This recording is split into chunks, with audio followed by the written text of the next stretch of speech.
Director David Cronenberg has often been labeled as a pioneer of the body horror subgenre, and rightly so.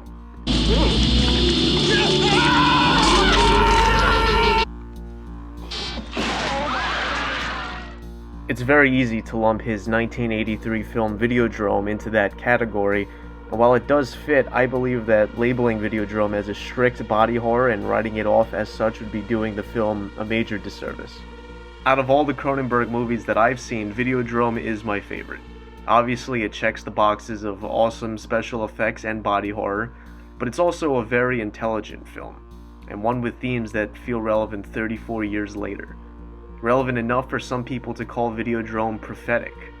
Videodrome certainly was prophetic in its portrayal of media manipulation, but I think the film may still be foreshadowing some prophecies yet to unfold, such as the potential horrors of brain-machine interfaces like Elon Musk's Neuralink. More on that to come in a bit. What are we waiting for? Let's do it. Videodrome's protagonist, Max Wren, is the president of Civic TV, a small Toronto-based television station specializing in providing its viewers with softcore porn and other raunchy programs. On the prowl for new shows to capture the attention of his viewership, Harlan, the station's operator, introduces Max to Videodrome, essentially a show of recurring torture and snuff. It immediately activates Max's inner depravity compass, which leads him to pursuing it for his network. In this pursuit, Max becomes frequently plagued by hallucinations, and ultimately learns that Videodrome is actually a battleground upon which a fifth-generational socio-political war is being waged through media. Before the film comes to its conclusion, Max gets enlisted, or manipulated, by both sides of the conflict and murders his fellow Civic TV executives and the major players behind Videodrome before killing himself in the final seconds. In the third act of the film, Max's programmed loyalty is ping-ponged back and forth between the Videodrome and Oblivion factions. Initially, he tracks down Videodrome's origin to Professor Brian Oblivion and his daughter Bianca. The pair run a shelter where they ensure that the homeless are not deprived of the right to binge television. Oblivion is a futurist of sorts, believing a merging between humanity and technology to be inevitable. He played a vital role in the creation of Videodrome. It was his way of shaping the future he envisioned, one where television ushered in a new dawn of enlightenment through the hallucinatory effects, which Oblivion considered to be realer than subjective reality. You'll have to learn to live in a very strange new world. I had a brain tumor, and I had visions. I believed the visions caused the tumor, and not the reverse. I could feel the visions coalesce and become flesh. But when they removed the tumor, it was called Videodrome. This flesh Oblivion mentions is the new flesh formed by humanity's merger with technology. We see Max undergo transitions to the new flesh as Videodrome nestles in his brain.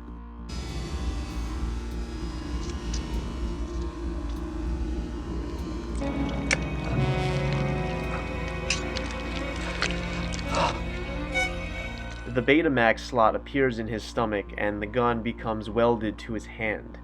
Both of these transitions see Max metamorphosizing into a human-machine hybrid. Max soon comes into contact with Barry Convix, the Videodrome producer.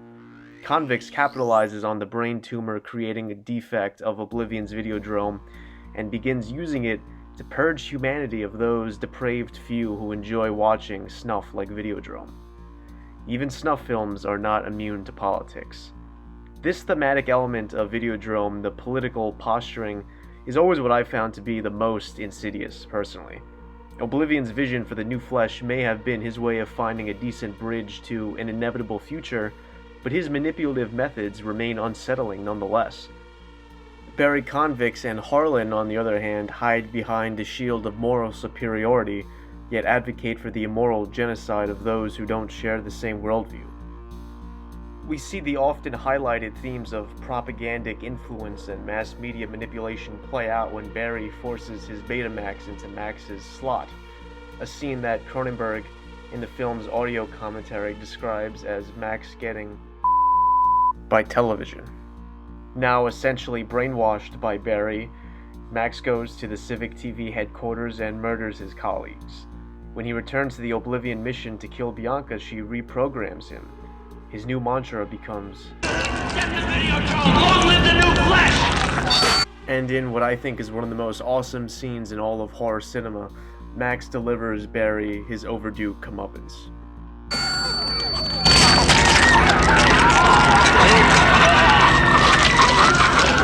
Once Max is introduced to the factions that wage the video war, he becomes a pawn for both sides, manipulated and programmed by the things he watches on television and the Betamax in his stomach.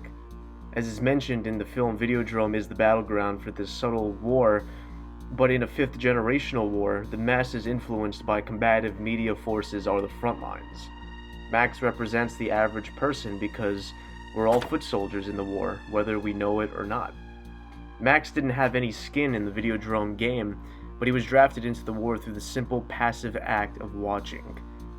The programming done to Max by both sides drove him ultimately to violence, to murder, and finally to suicide. I find Cronenberg's Videodrome infinitely interesting because it forces us to reflect on how the media we consume on a daily basis may be unconsciously programming us, and whether shady people like Oblivion and Barry Convicts are pulling strings, pitting people against each other for reasons vague and ambiguous to the many. I'm not the first person to make a video about this aspect of Videodrome, and far from the first person to recognize it, but in our climate of perpetually advancing technology, I believe there's a fresh context into which Videodrome can disturbingly apply. Whenever the name of Elon Musk is invoked, you might think of his self-driving cars, his flamethrowers, or his promise to colonize Mars in our lifetime. But within the last 5 years, Musk has invested money, time, and energy into a venture with potential that can be described as both revolutionary and catastrophic. That venture is Neuralink, and while the concept is slightly dystopian and fairly complex, we can suffice with the spark notes. Neuralink is a brain-machine interface, or BMI for short. If you choose to get one when the time comes, a pinpoint-precise robotic arm will surgically implant a microscopic chip into your brain, cutting out the pesky middleman of iPhones and search engines, and giving us the ability to communicate with computers, mobile devices, and machines simply by thinking. Neuralink is able to accomplish this because the implant chip has microthreads that contain electrodes which read the connections of neurotransmitters in your brain and translates them into an algorithm that can be easily read by machines and devices. I mean, this is obviously sounding increasingly like a Black Mirror episode. In theory, the Neuralink does sound more like science fiction than it does reality, but the concept of a brain-machine interface has been around and has been used to treat neurological disorders such as Parkinson's disease. The Neuralink will undoubtedly propel BMI technology in this regard, but Musk's ambitions are set much higher than that, claiming that the Neuralink will be able to vanquish the problems of paralysis, strokes, brain damage, blindness, deafness, memory loss, depression, and addiction, and in the future may be able to provide telepathic interface and allow us to even download our memories.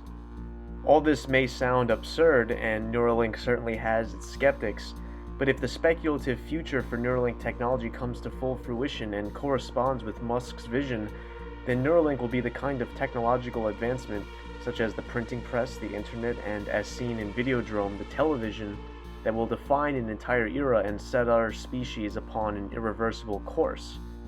This is all very interesting, but how exactly does it relate to Videodrome? Musk has always been very outspoken about his fear of artificial intelligence. AI is already dramatically shaking up the world economy, making many occupations, such as truck driving, potentially obsolete. Well, Musk's worst nightmare involves superintelligent AI making the whole of humanity obsolete. To mitigate this nightmare scenario, Musk is pursuing Neuralink as a means to the end of achieving a symbiosis with artificial intelligence. He sees this merger with AI and humanity as being crucial to the survival of the species and inevitable. Sound familiar? Neuralink makes Cronenberg's vision of the new flesh more real and literal than ever.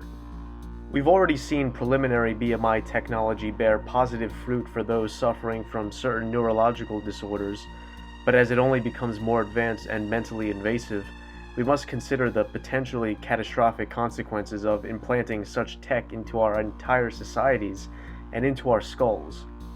With the exciting possibilities of Neuralink also come some very sinister implications. Many have become extremely concerned about the possibility of hacks, and I think rightly so. You might think that with greater BMI advancements will come greater BMI security measures, a mental VPN. And that will happen, but as it stands today, there are security measures for our own social media and bank accounts, yet they still get hacked into with relative frequency.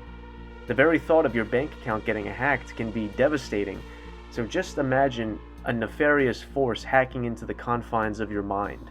Your most secret and precious thoughts, memories, and ideas left completely vulnerable. I think it stands to reason that with a much greater potential reward, the hackers and the virtual thieves, like life, will find a way. Imagine the controls of a Neuralink technology falling into the hands of a totalitarian Orwellian government. There won't be any need for undercover thought police. Any momentary infraction of state-sanctioned thought would be seen immediately and punished appropriately. Imagine those reins of control falling into the hands of someone like Barry Convex, someone eager to genocide an entire slice of the population for the crime of wrongthink. They could accomplish their goals much more efficiently, cutting out the middleman, Renfield-like services of someone like Max. Regardless of the motive, direct power over the minds of a great flock of people will corrupt absolutely. Just as Videodrome burrowed into Max Wren's brain and programmed him to the whim of his puppeteers, there too exists the potentiality of Neuralink doing the same if it were to fall into heinous hands. At the time of recording this video, Musk's Neuralink has only been tested on monkeys and pigs, and not yet humans, so it goes without saying that all of this has been pure conjecture and speculation. Neuralink presents a new, exciting frontier for humanity to discover. Neuralink will undoubtedly improve the lives of many, but if history and human nature has taught us anything, it's that a dark drive for power and control always rests dormant within us, and considering these dark possibilities now can help us prepare and potentially prevent control over a new outlet like Neuralink from being weaponized. Even if Musk should ultimately come up short in his endeavor, many others, Mark Zuckerberg in particular, are developing their own vision of BMI innovation. So I believe it's safe to say that some form of Neuralink will be coming, and just maybe it'll come much sooner than we're expecting. A lot of people fear this kind of innovation, but others would argue that with our phones, we're already permanently connected with technology, and integrating that with our brains to save significant amounts of time and widen our potential bandwidth is only the next logical step. If we're to take any advice from the themes of Videodrome, it would only be to our detriment. So what I would say is to not duck and hide away from the incoming future, but to brace it bravely and say, Long live the new flesh.